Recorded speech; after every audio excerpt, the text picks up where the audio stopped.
It's James with Net News Ledger. Joining us by Zoom is Minister Greg Rickford, the Kenora-Rainy River MPP.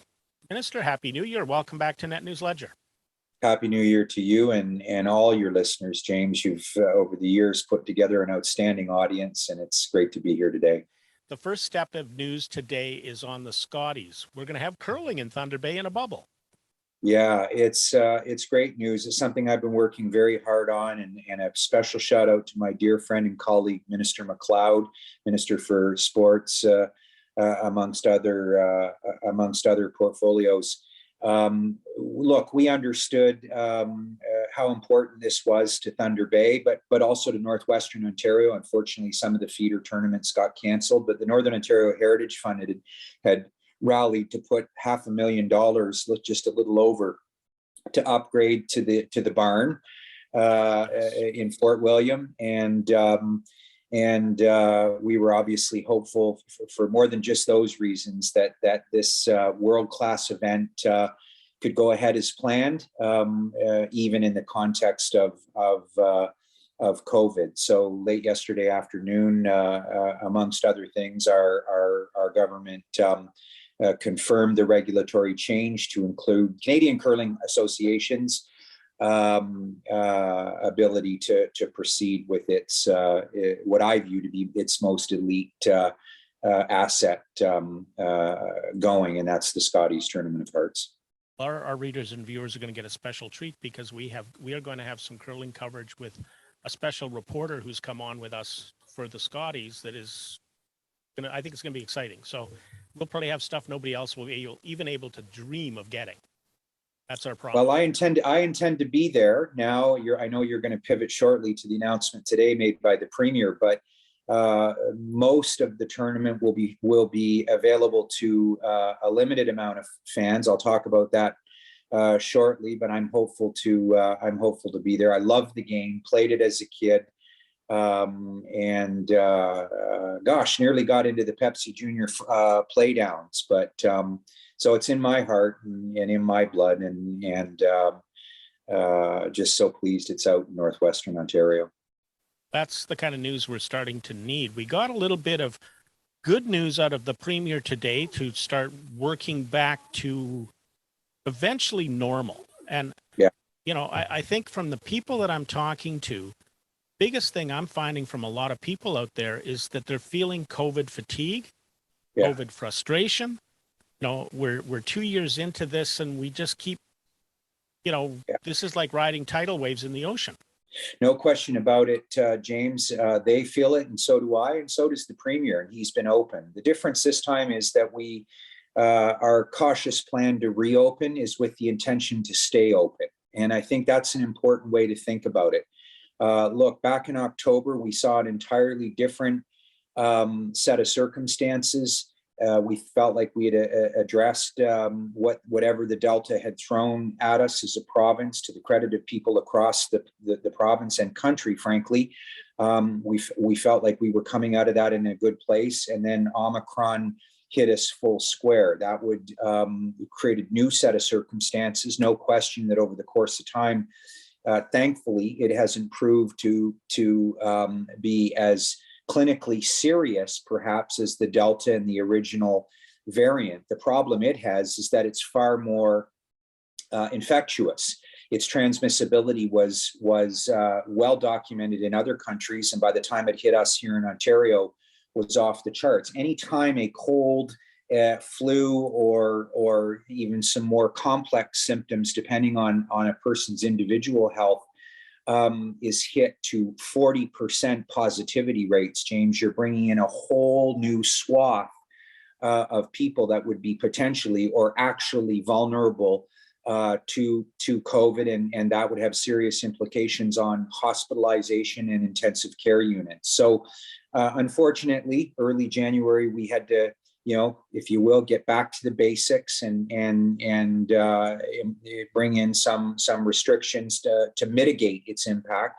The experts around the world agreed that we were not going to be able to stop it. The question is, what could we do to mitigate its spread? We feel like there's every indication that we can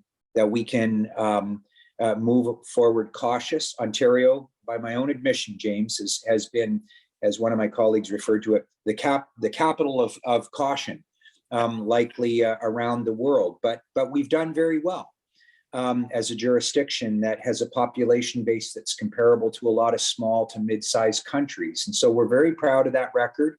We know it's been hard on people. We know it's been hard on businesses and on our economy. But the health and safety of the people of Ontario has always been first and foremost. But that said, I joined the legions of people across the province who were relieved to hear the Premier announce our decisions in the past day or so as a government to move ahead with a lifting of a lot of restrictions. It's been hard on business, you know, and a couple of weeks ago, what we really saw was a combination of perhaps some of the COVID weaknesses. The highway was shut down between Kenora and Vermilion Bay for almost a day and a half. And here in Thunder Bay, you couldn't get fresh produce in the grocery store. Yeah. It really brought home, you know, some of the problems. Now, I know we've talked about this issue a long time. There's twinning starting on the highway this spring. Actually, James, it's already started. The right-of-way has begun just shortly before Christmas. The chainsaws fired up, and trees are being removed as we speak for what will become the twinned portion from the Manitoba border. So we're obviously very excited. This story is well documented. You've written some exceptional pieces on the missed opportunity, but you know at the same time that I have been a strong and loud voice about the merits of a twinned highway across this great country. The only two portions of which that exist are Northern Ontario and a small portion between Edmonton and the Rocky Mountains. So this is something that we share a mutual passion for, James. You as a member of the media, and I as a politician, but also as somebody who travels those highways all the time, as you well know. And I hope that this is the beginning of a legacy to twin Northern Ontario. It seems this winter, I mean, we're getting a bit of the realities of climate change is that we're getting a lot of snow, and we've had a lot of road conditions, you know, closing the highway, and a lot of the accidents that we seem to be seeing, and I'm told accident isn't the right word, it's collision. And a lot of the collisions are involving transport trucks. Is Ontario looking at doing anything different? Well, we put together the Northern Ontario Transportation Plan, James, and it was very well received by people across Northern Ontario. There may be some nuances that you mentioned. In fact, transportation, the Trucking Association, in fact, has talked to us. So we're through the municipality associations. We're looking at different options to kind of and forums to discuss some of these details. But let's start with the basic facts, James. This has been an extraordinary winter, right? We've had serious cold temperatures, much like we did last winter, but we've also had much larger amounts of snow, which we didn't have last year. Obviously, it was more cold, freezing cold for long spells and dry. And this year, we're getting some much needed snow, whether that's directly related to climate change or not. I guess it could be, although we've had similar records in the past of snow. There is no question that climate change tends to bring storms of greater severity and scope and impact, and that's certainly been the case with respect to our highways and most notably the Trans-Canada. But we feel strongly that in addition to the plan, we've put considerable resources, additional resources into the maintenance of the highways, upgrades of the highways, not just 11 and 17, but other secondary routes. And that has improved the overall safety, but no question about it, rather unusually this year, perhaps more so than other years, there's been an incidence of collisions that I think we're going to have to take a closer look at. I think some of that, as I start doing the research and start digging in, um, no matter what Ontario, say if Ontario put in, okay, you must have this qualification and this qualification and that qualification to be a transport truck driver, any other province could have weaker rules or regulations, and it's not like we could stop the trucks at the border. Yeah. Well, again, we may have to look at these options. That obviously goes beyond the borders of Ontario and would require a pan-Canadian strategy. But in fairness to our truckers and trucker associations, these are good, salt of the earth people who right now we're realizing, especially in light of the announcements by the federal government, once the supply chain for one reason or another becomes compromised, it's the truckers that make the difference as they bring supplies and materials into our community. So we appreciate the work that they do. We'd like to hear from them on their observations. And as I said, James, this may in some eventuality require some forum to look at and hear from the different parties as to what's happened this year with greater incidents.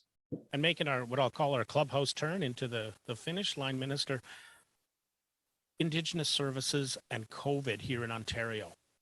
We had Bearskin Lake with I think it was 220 cases out of a population of 440. Now, thankfully, nobody needed hospitalization and nobody died. And the cases are now down under 20, talking to Chief Lefty. So it's been very, very positive that way. But it just sometimes seems that it takes a long time for the help to get into the north. Yeah, well, first of all, full credit to Lefty. Chief Kamanawatin did an extraordinary job. He succumbed to COVID himself. I spoke to him and he was feeling a little bit under the weather. The frontline workers there and the support by both levels of governments ultimately contributed significantly to the containment at some point, although there were still a significant positivity rate, James. I can only speak for the Ontario government. We were on the ground from the first instance. I think you heard from the community, and I don't get too many compliments from the member of provincial parliament up that way, but he noticeably wasn't critical of what the Ontario government role was in all of this, and he shouldn't have been, because and couldn't have been, because we were on the ground working with them. We for the provincial government's part, released funding that had been left from the previous waves by that particular community. We offered up real on-the-ground support, and we played an important role in the advocacy to mobilize additional resources from the federal government, who are seized of these responses. But we don't like to play jurisdictional volleyball. We understood how fast this can spread. I've lived up in these communities and served in a community health nurse capacity, so it was never lost on me how quickly the COVID could spread. In fairness, James, Operation Remote Immunity 1.0, 2.0, and 3.0, and now likely 4.0, have been some of the most successful vaccination campaigns in the province and likely the country over. That's a testament to the people who led those on the ground, the leadership in the communities, and the people that we had appointed as well. I established a First Nation vaccination table to give them a particular voice on some of the different challenges and some of the different opportunities that would be available to them to support mass vaccination. And a special shout out to former Grand Chief Alvin Fiddler and the close working relationship we had in those regards, and that continues today with Grand Chief Fox. So we've got a lot of things going on. Any closing message?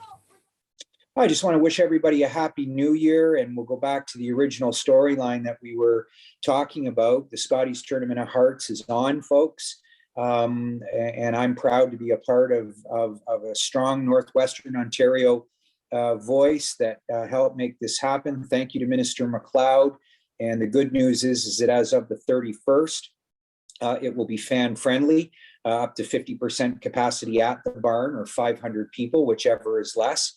It may not be optimal, but fans will get in there to see the event. And I understand TSN was very happy to hear of the special regulatory change that we made, and that they're mobilizing as we speak to provide television viewing. So look forward to seeing everybody in Thunder Bay in a real way in the not too distant future, James, and never want to miss an opportunity to thank you for the important work you do.